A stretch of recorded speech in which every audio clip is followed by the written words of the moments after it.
ይስጥልኝ የተወደዳችሁ የኢትዮ ፎረም ቤተሰቦች እንደምን ቆያችሁ? ለአሁኑ ያሰባሰብናቸውን መረጃዎች ከዚህ እንደሚከተለው ማቅረብ ጀመርን። ዋና ዋናዎቹን በቅድሚያም ፕሬዚዳንት ኢሳያስ አፈወርቂ ቃለ ምልልስ አድርጓል። ኢትዮጵያ በብሔር ልዩነት የሚታመስ ሀገር ነው ሲሉም ገልጿል። ቀይ ባህርን ማን ይጠብቀው የሚለውን ጨምሮ በተለያዩ ጉዳዮች ላይም ማብራሪያ አቅርበዋል። ሰሙታላችሁ። ታጣቂ ኃይሉ በትግራይ ክልል ወደ ተሟላ ውጊያ ገብቻለሁ አለም። ድርጅቱ ለአብይ አህመድ የብልጽግናው አገዛዝም የትብብር ጥያቄን አቅርቧል።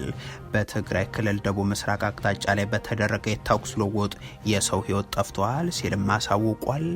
በዝርዝር የምንመለከተው ጉዳይ ይሆናል። የጠቅላይ ሚኒስትር አብይ አህመድ ንግግር ሰላማዊ ሰልፍ ሊያስወጣ ነው። ሰልፉን የሚያካሂዱት ኢትዮጵያውያንና ኤርትራውያን ናቸው ተብሏል። ይህንንም ይዘናል። የቀድሞ የኢህአዴግ ባለስልጣን ከነሚስትና ልጃቸው በፍርድ ቤት ጥፋተኛ ተባሉ። ብልጽግና የከሰሳቸው እኒሹም ከ100 ሚሊዮን ብር ጋር ከተያያዘም ከባድ የሙስና ወንጀል ጋር የተገናኘ ክስ ነው የተመሰረተባቸው። ሌላኛው መረጃችን ነው። ሻዕቢያ የብልጽግናው መንግስትን ጥገኛ ሲል ገልጿል። ከሰሞኑ ፕሬዝዳንት ኢሳያስ አፈወርቂ ካደረጉት የግብፁ ጉዞ ጋር በተያያዘም ሌላ ስድብናም ውንጀላ ተከፍቶብኛልም ብሏል። የተወደዳችሁ የኢትዮ ፎረም ቤተሰቦች አብራችሁን ስትቆዩ እነዚህን እና ሌሎችን መረጃዎችን ትሰማላችሁ። መልካም ቆይታ ይሆንላችሁ።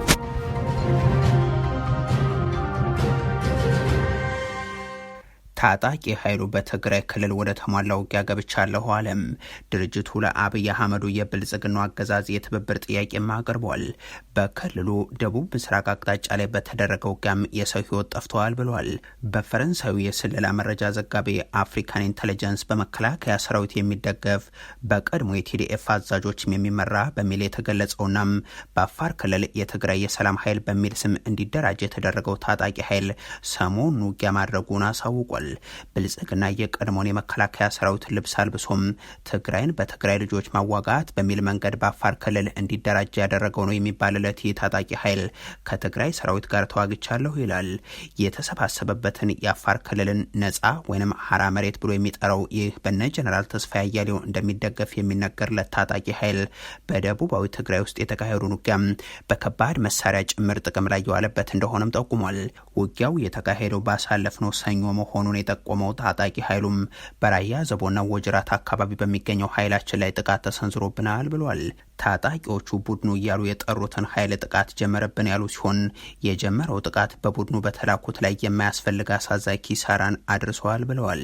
በደረሰው ኪሳራ ኃይላችን ሀዘኑን እየገለጸም በማይመለከታቸው ጦርነት ገብተው መስዋዕት የሆኑ ወንድሞቻችንን ገነትን፣ ለቤተሰቦቻቸው ደግሞ ጽናትን እንመኛለን ሲልም ቲፒኤፍ እያለ ራሱን የሚጠራው ኃይል በመግለጫው ላይ ጠቅሷል። በአፋር መሬት ውስጥ እንደተደራጁ የሚገልጹትና ራሳቸውን ግን ሀራ መሬት ላይ የሚገኝ ኃይል ብለው የሚገልጹ እነዚህ ታጣቂ ኃይሎች ወጅራትና ራያ ዘቦ ለምን እንደሄዱና እዛም ጥቃት እንደተከፈተባቸው ባወጡት መግለጫ ላይ አልጠቀሱም። ቡድኑ ሲሉ የጠቀሱትን አካል ግን የሻዕቢያ ኃይል ነው፣ ህዝብንም የካደ በባዶ ብሪትም የሚንቀሳቀስ እያሉ የገለጹ ሲሆን የደበቁትን መሳሪያ እያወጡ እንደሆነም ገልጿል። ከ3 ወራት በፊት ፊልድ ማርሻል ብርሃኑ ጁላም የተደበቀ ታንክና መድፍ እየወጣ ነው፣ እርሱን ሰጥታችሁ ተገንጠሉ ሲሉ የተናገሩትን በሚያጠናክር መልኩ ይህንኑ ቡድኑ ያሉትን አካል ስትራቴጂካዊ መሳሪያዎችን እንደደበቀ ባወጡት መግለጫ ላይ ጠቁመዋል። ታንኩና መድፉን አስረክቡ፣ አየር መቃወሚያውን አስረክቡ፣ ባለፈው ያስረከባችሁት አለ፣ ይሄን ግን ደብቃችሁ ነው ያቆያችሁ፣ አሁን ብቅ ብቅ እያረጋችሁት ነው፣ አስረክቡ። በዚህ መልኩ ፊልድ ማርሻል ብርሃኑ ጁላ የገለጹትን ጉዳይ በሚደግፍ አኳኋን የወጣው የታጣቂ ኃይሉ መግለጫም ቡድኑ ከሰላም ስምምነቱ በኋላ የደበቃቸውን ታንኮች፣ መድፍ፣ ዙ 23 ሮኬት በማውጣት ዛሬ ጥቅምት 25 2018 በኃይላችን ላይ የከባድ መሳሪያ ጥቃት ወደ ውጊያ ተሸጋግሯል ሲሉም ገልጿል። ይህ የተጀመረው ውጊያ ለስሙ ቲፒኤፍ ላይ ያነጣጠረ ቢመስልም ዓላማው ግን የፕሪቶሪያው የሰላም ስምምነትን መጣስ ነው ሲልም ቲፒኤፍ ላይ ተኩስ መክፈትን የደቡብ አፍሪካው ስምምነትን መጣስ እንደሆነ አብራርቷል። የብልጽግናው አገዛዝ ጣልቃ እንዲገባ የጠየቁት ታጣቂዎቹ የፌደራል መንግስት ቡድኑን እሽሩሩ እያለው የልብ ልብ እንዲሰማው አድርጎታል። ስለሆነም የፕሪቶሪያውን ውል በጣሰው ባለው ኃይል ላይ አስፈላጊ የተባለ ማስተካከያን ያደርግ ሲሉም ጥሪ አቅርበዋል። እንዲህ ያሉ ትጥቅ ያነሱትን ኃይሎች ጭምር በትግራይ ክልል ውስጥ እንቅስቃሴያቸውን እንዲገፉበትናም የትግራይ ልጆችን ለማገዳደል እየሰራ እንደሆነ የሚነገርለት የኦህዴድ ብልጽግናም በፊልድ ማርሻል ብርሃኑ ጁላ በኩል ሰሞኑን በሰጠው መግለጫም ይህንኑ ሲያበረታታ እንደነበር አይዘነጋም። ይህ ኃይል እስካልተነቀለ ድረስ ኢትዮጵያ ሰላም አታገኝ። ትግራይ ከዚህ በላይ መሸከም አትችልም። ፕሬዚደንት ኢሳያስ አፈወርቂ ቃለ ምልልስ አድርገዋል። ኢትዮጵያ በብሔር ልዩነት የሚታመስ ሀገር ሲሉም ገልጸውታል። ቀይ ባህርን ማን ይጠብቀው የሚለውን ጨምሮ በተለያዩ ጉዳዮች ላይም ምላሾችን አቅርበዋል። የኤርትራው አገዛዝ መሪ ኢሳያስ አፈወርቂ ለ5 ቀናት የቆየ ቆይታን በግብጽ አድርገዋል። ያንኑ አጠናቀው ወደ ሀገራቸው ተመልሰዋል። ከዛ አስቀድመው ግን ከግብፁ አልቃሂራ ጋር ቆይታ አድርገዋል። በበርካታ ቃለ ምልልሶች እንደሚያደርጉት ሁሉ በዚህኛውም ለአፍሪካ ቀንድና በጥቅሉ የአፍሪካ ችግሮች ዋነኛ ተጠያቂውን አካል ምዕራባውያን አድርገው አቅርበዋል። ግብፅን እንደ ጎረቤታችን ነው የምናያት፣ ስትራቴጂካዊ አጋራችን ናት የሚሉት ኢሳያስ እኛ በቀይ ባህርም በናይልም የምንተሳሰር ሀገር ነን እያሉ ሲያብራሩም ተደምጧል። የአፍሪካ ቀንድ ቀጠና በችግርና በቀውስ የተሞላ ነው ብለው ማሳያ ካደረጓቸው ሀገራት መካከል ደግሞ አንዷ ኢትዮጵያ ሆናለች። إذا جينا في إثيوبيا مثلا مع الحالة اللي موجودة مع الحالة اللي شاهدناها 30 عام ኢትዮጵያን በምሳሌነት ከወሰድን በአሁኑ ወቅት ያሉበትን ትርምስ ማንሳት እንችላለን። ላለፉት 10 ዓመታት የሆነውን ካነሳን በብሔር ልዩነት ውስጥ ነው የቆዩት። ይህ በውስጣቸው የነበረው ልዩነት የፈጠረው ችግር የውስጥ ብቻ አልሆነም፣ የቀጠናውና የዓለም አቀፍ ችግር ጭምር ነው የሆነው። ሱዳን الحالة غير مستقرة. ፕሬዚደንት ኢሳያስ አፈወርቂ የከበቧቸውን ሀገራትን እየቀውስ ስለመሆናቸው አንስተዋል። ሶማሊያ 3000 ኪሎ ሜትር የባህር ዳርቻ አለው። በሶማሊያ ያለው ችግርም የሶማሊያ ብቻ ሳይሆን የቀጠናው ብሎም የዓለም አቀፉ ችግር የሚሆነውም ለዚህ ነው ሲሉም አንስተዋል። ሱዳንም የሚታወቅ ነው፣ በግልጽ ጦርነት ላይ ነች የሚለውንም አብራርተዋል። የመንን ጨምሮ እያነሱ የዚህ ሁሉ ችግር መሰረታዊ ምክንያት የውጭ ጣልቃ ገብነት ስለመሆኑም አቅርበዋል። ባለፉት 80 ዓመታት በብሔር፣ በሃይማኖት፣ በፖለቲካ አመለካከት ጣልቃ ይገባበታል በማለት ቀይ ባህርን መከላከል የባለ ሀገራቱ ዋነኛ ኃላፊነት ነው የሚሉት የአስመራው ሰው ዓለም አቀፍ የውሃ ስምምነቶችን የማስተግበር ደህንነቱንም የማስጠበቅ ኃላፊነትም የኛ የቀይ ባህር አባል ሀገራት እንጂም የሌላ ሀገር አይደለም ሲሉም ነው የተሰሙት። ሶማሊያ የባህር ዳርቻዋን የመጠበቅ፣ ጅቡቲም የባህር ዳርቻዋን የመጠበቅ፣ ኤርትራ የባህር በሯን የመከላከል፣ ሱዳንም የመንም ሳውዲ አረቢያም በተናጥልም በጋራም ይህንን የቀይ ባህርን የመጠበቅ ብቃትም ኃላፊነትም አለብን እያሉም ቀጥሏል። ኤርትራ በዚህ ቀጠና የባህር ዳርቻ የባህር ኃይል ቤዝ ሌሎች ሀገራት እንዲኖራቸው መፍቀድ አለመረጋጋትን መጋበዝ ነው ብላ ታምናለች ሲሉ የሚያቀርቡት ኢሳያስ ትንሽም ይሁን ትልቅ ሀገር የራስንም የቀጠናውንም ሰላም ማስጠበቅ የራሳችን ኃላፊነት እንጂም ሌላ ሀገርን መጋበዝ ምክንያት መፈለግ እንደ ድክመት እንደሚቆጥሩትም ጠቅሰዋል። ሱዳንን በማሳያነት አንስተው የውጭ ኃይሎች መፈንጫ በመሆኑን ነገሩን ውስብስብ አድርጎታል። እኔ የኤርትራ ፕሬዝዳንት ነኝ፣ በሱዳን ሰላም ጉዳይ ላይ መወሰን አልችልም፣ ሌሎችም እጃቸውን ሲያወጡ ነው መፍትሄ የሚያገኙት በማለት አስረድቷል። በጎረቤት ሀገራት ጦርነቶች በቀጥታም ይሁን በተዘዋዋሪ እጃቸውን የሚያስገቡት ኢሳያስ አፈወርቂም አሁንም በሱዳኑ ጦርነት ታጣቂ ኃይል አሰልጥነው ልከው ሌሎች ሀገራትን ደግሞ ጣልቃ አትግቡ ሲሉ ተደምጧል። ከዛም በሱዳን ያለው ሁኔታ የ21ኛው ክፍለ ዘመን የባሪያ ንግድ ነው ብለው የራሳቸውን ዜጋ በተመሳሳይ ሁኔታ ውስጥ እየገዙ ያሉት ሰው ማብራሪያቸውን አሰምተዋል። ፕሬዚዳንት ኢሳያስ አፈወርቂ አብዝተው የወቀሱት ተቋምም የአፍሪካ ህብረት ሆኗል። ከተመሰረተ ከ6 አስርት ዓመታት በላይ ያስቆጠረ ቢሆንም ነገር ግን የከሸፈ ተቋም ነው በማለት የጠቅላይ ሚኒስትር አብይ አህመድ ጦረኛ ንግግር ሰላማዊ ሰልፍ ሊያስወጣ ነው። ሰልፉን የሚያካሂዱት ኢትዮጵያውያንና ኤርትራውያን ናቸው ተብሏል። ባለፉት ዓመታት ያልተቋረጠ ጦርነት ውስጥ የከተቷትን ሀገር የሚመሩት ጠቅላይ ሚኒስትር አብይ አህመድ ፓርላማውንም የጦርነት ሪፖርት ማቅረቢያናም የወረራ መተንተኛ አድርገውት ቀጥሏል። ገደልኳቸው፣ ማረኳቸው፣ ጀግና ጀነራሎች ተቆጣጠሩት፣ ደመሰስኳቸውና አሸነፍኳቸው የሚሉትን ጉዳይ ለማቅረብም በአመት 3 ጊዜ ፓርላማ የሚገኙት ጠቅላይ ሚኒስትሩም ስለ ጦርነትና ውጊያ ሲያብራሩ ሲነቃቁ ነው የሚስተዋሉት። ሰሞኑንም በሀገር ውስጥ እያካሄዷቸው ካሉ ጦርነቶች ባሻገር ወደ ኤርትራ ውጊያ ለመክፈት የሚያስችሏቸውን ምክንያቶችን ሲደረድሩና በየዓመቱም አንድ ኤርትራን የምትወልደው ኢትዮጵያን የሚያስቆማት እንደሌለ ሲገልጹ ነው የተሰሙት። በዚህም በቅርቡ በፓርላማ ውስጥ ተገኝተው ኤርትራ ላይ ጦርነት እንደሚካሄድና ውጊያ እንደሚከፈት ሲናገሩናም ይህም በማንኛው ሰዓት ሊጀመር እንደሚችል ሲናገሩ መደመጣቸው የሚዘነጋ አይሆንም። ጦርነት የለም ማለት የቶክስ ድምፅ አይሰማም ማለት አይደለም። እውነተኛ ፍትህ ካልተረጋገጠ በማንኛውም ሰዓት ጦርነት ሊፈጠር ይችላል። ይህንን ጦርነት ቀስቃሽ ንግግራቸውን ተከትሎ ሰላማዊ ሰልፍ የተጠራ ሲሆን ሰልፉም ጦርነትን የሚቃወምናም የአብይ አህመድን ንግግር የሚያወግዝ ነው ተብሎለታል።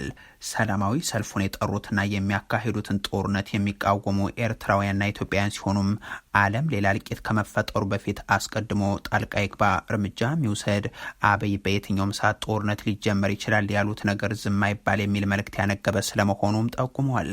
ጦርነትን ተቃውመን ሰላምንም ደግፈን እንሰለፋለን የሚል መፈክር ያለው ሰላማዊ ሰልፉ በአሜሪካ ዋሽንግተን ዲሲ የሚካሄድ ነው ተብሏል። ይህ ሰልፍ የፖለቲካ ፓርቲዎችና ታጣቂዎችን የምንደግፍበትና የምንቃወምበት መድረክ ሳይሆን ጦርነት በቃን፣ ጦርነት ይቁም የሚል መልእክት ለማስተላለፍ ብቻ የተዘጋጀ ነው ይላሉ አዘጋጆቹ። ሰልፉን የጠሩት አካላት ባሰራጩት መልእክትም መብቴ ይከበርልኝ፣ ያለን ህዝብ የኢትዮጵያ መንግስት በጦርነት እየፈጀ ይገኛል፣ ያለፈው አልበቃ ብሎ የአብይ አህመድን ስልጣን ለማስቀጠል ሌላ ዙር ጦርነት ለመጀመር ዛሬ ነገ እየተባለ ነው፣ ተጨማሪ ጥቂት ከማየታችን በፊት አብረን እንነሳ፣ ጦርነት ምናውግዝ የሚል ነው ብለዋል።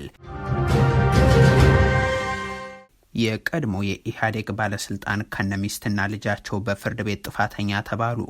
ብልጽግና የከሰሳቸው እኒሹም ከ100 ሚሊዮን ብር ከባድ ሙስና ጋር የተያያዘ ክስም ነበረባቸው። የቀድሞ የኢህአዴግ በኋላም የብልጽግና ሹም የነበሩት የብሔራዊ የአደጋ ስጋት ስራ አመራር ኮሚሽነሩ ምትኩ ካሳም ባለቤታቸውና ልጃቸውን በከባድ የሙስና ወንጀል ጥፋተኛ ናቸው በማለት የፌደራሉ ከፍተኛ ፍርድ ቤት ወስኗል። በምትኩ ላይ የጥፋተኝነት ውሳኔ ያሳለፈው የምግብ እርዳታ ተረጂዎችን ቁጥር በማጋነን እርዳታ ከመጋዘን በማስወጣትና መንግስታዊ ካልሆነም የኤልሻዳይ የተራድኦ ድርጅት ጋር በመመሳጠር እርዳታውን ለነጋዴዎች በመሸጥ ለግል ጥቅማቸው አውለዋል በሚል ነው። በብድር እና ድጋፍ ሽፋን በህገ ወጥ መንገድ ከኮሚሽኑ በ100 ሚሊዮን ብር የሚገመት እርዳታም ለኤልሻዳይ ግብረሰናይ ድርጅት በገንዘብ መልክ እንደተሰጠም ፍርድ ቤቱ አረጋግጫለሁ ብሏል። መንግስታዊ ሙስና የለም የሚለው ብልጽግናም በባለስልጣኑ ላይ በህገ ወጥ መንገድ የተገኘ ገንዘብን ወይንም ንብረትን ምንጩን ደብቆ ህጋዊ ያስመስሎ ማቅረብ ወንጀል ክሱን በነሐሴ 2014 መስርቶ እንደነበር ይታወቃል። በዚህ ክሱ ዝርዝር ላይ እንደተመላከተው አቶ መላኩ ካሳ ኤልሻዳይ ሪሊፍ ኤንድ ዴቨሎፕመንት አሶሲዬሽን ዳይሬክተር የማነ ወልደ ማርያምና ከሌሎችም ሰራተኞች ጋር ያልተገባ የጥቅም ግንኙነትን በመፍጠር በሺዎች በሚቆጠሩ ተረጂዎች ስም እንደዚሁም የተረጂዎችን ቁጥር በማጋነን ለበርካታ ጊዜ የምግብ ቁሳቁሶች ከኮሚሽኑ መጋዘን በማውጣት ለተረጂዎች ሳይደርስ ለዱቄት ፋብሪካዎችና ለሌሎች ግለሰቦች በመሸጥ ህገወጥ ጥቅም ሲያገኙ እንደነበርና ለዚህ ስራም አቶ ምትኩ ካሳ በቤተሰቦቻቸው ስም ከኤልሻዳይ ድርጅት በተለያየ ጊዜም የፈጸሙት ነው ይላል። በዚህም በአማራ፣ አፋር፣ ኦሮሚያ፣ ደቡብ ክልሎች ውስጥ የሚገኙ የግብረሰናይ ድርጅቱ ማዕከላት የተረጂዎችን ቁጥር በማጋነን ምግብና ምግብ ነክ ያልሆኑ ቁሳቁሶችን ከኮሚሽኑ በመውሰድ ለተረጂዎችም ሳይደርስ በመሸጥ ለግል ጥቅም ማዋል፣ ብድርና ድጋፍ በሚል ሰበብን በህገወጥ መንገድ ከኮሚሽኑ በ100 ሚሊዮን የሚገመት ለእርዳታ ድርጅቱ በገንዘብ መልክ መሰጠቱን በክሱ አመላክቷል። በተለይም 600 ኩንታል ስንዴም፣ 41 ሺህ ኩንታል በቆሎና ሌሎችም ከተራድኦ ድርጅቱና የብሔራዊ አደጋ ስራ አመራር ኮሚሽን ጋር በመመሳጠር እርዳታውን አዳማ ለሚገኝ የዱቄት ፋብሪካ መሸጡም ተጠቅሷል። የአቶ ምትኩ ልጆችና ቤተሰቦቻቸውን በተመለከተም በስማቸው ተገዝተው የተገኙ ተሽከርካሪዎችና መኖሪያ ቤቶች መኖራቸውን በክሱ የተጠቀሰ ሲሆን በህገወጥ መንገድ የተገኘ ገንዘብን ወይንም ንብረትን ህጋዊ አስመስሎ ማቅረብ በሌሎችም ተከሳሾች ላይ በየደረጃው የወንጀል ተሳትፏቸው በክሱ ተዘርዝሮ ተካቷል። ባለስልጣኑ ክሱ ከደረሳቸው በኋላ በክሱ ላይ የተጠቀሰው የወንጀል ድርጊትን አለመፈጸማቸውን ገልጸው ማስረዳታቸው ይታወቃል። ይሁን እንጂ ፍርድ ቤቱ ጥፋተኛ ብሏቸዋል። የአስመራው መንግስት ለብልጽግና ፓርቲ የሚሰጠውን ምላሽ እንደቀጠለ ይገኛል። ከሰሞንኛው የፕሬዝዳንት ኢሳያስ አፈወርቄ የግብጽ ጉዞ ጋር በተያያዘም ተሰነዘረብኝ ያለውን ስድብ በተመለከተም እንዲሁ ምላሹን ሰጥቷል። የብልጽግናው መንግስት በተደጋጋሚ ባሰማራቸው ጀነራሎቹ የብልጽግናው ሹማምንትና የሚዲያ ሰራዊቱ አማካኝነት ዘመቻዎቹ ሁሉ ኤርትራ፣ ሻቢያ፣ ኢሳያስ የሚሉ ከሆኑ ሰነባብቷል። ከሰሞኑ እንኳን ፊልድ ማርሻል ብርሃኑ ጁላናም ባጫ ደበሌ በተከታታይ መሰል ንግግሮችን ማድረጋቸው የሚታወስ ነው። ለነዚህ ሁለት ጀነራሎችና ለብልጽግናው ሰዎች ምላሽ ሲሰጥ የሰነበተው ሻቢያም አሁንም ፕሬዝዳንት ኢሳያስ አፈወርቂ አደረጉት ካለው ጉዞ ጋር በተያያዘም የቀረበውን ውንጀላ በተመለከተ ምላሽ ለመስጠት ተከስቷል። የኤርትራ የማስታወቂያ ሚኒስትር የሆኑት የማነ ገብረ መስቀል የብልጽግና ፓርቲ ተሳዳቢዎች ኤርትራን የሌሎች ሀገራት አጀንዳ አስፈጻሚ አድርገው ያቀርባሉ በማለት ከሷል። የማነ ሰሞኑን ደግሞ የተሳዳቢዎቹ ትኩረት በኤርትራና ግብጽ ግንኙነት ላይ ሆኗል በማለትም ወቅሷል። የማነ ኤርትራ ከሌሎች ሀገራት ጋር የምታደርጋቸው መደበኛ ዲፕሎማሲያዊ እንቅስቃሴዎች የብልጽግና ተሳዳቢዎችን ያስጨንቃቸዋል፣ ፕሬዝደንታዊ ጉብኝቶችን ሳይቀር ማብጠልጠላቸውን ተያይዘውታል በማለትም ተችቷል። የኢትዮጵያ መንግስት በአንዳንድ ሀገራትና በዓለም አቀፍ ድርጅቶች ላይ ጥገኛ ነው ያሉት የማንም አሁን ከተወሰኑ ሀገራት ጋር ግልጽ ያልሆነ የጥገኝነት ግንኙነትን መስርቷል በማለትም ወንጅለዋል። የተወደዳችሁ የኢትዮ ፎረም ቤተሰቦች ለአሁን ያሰባሰብናቸው መረጃዎች ይህንን ይመስሉ ነበር። አበቃን። ቸር ያሰማን።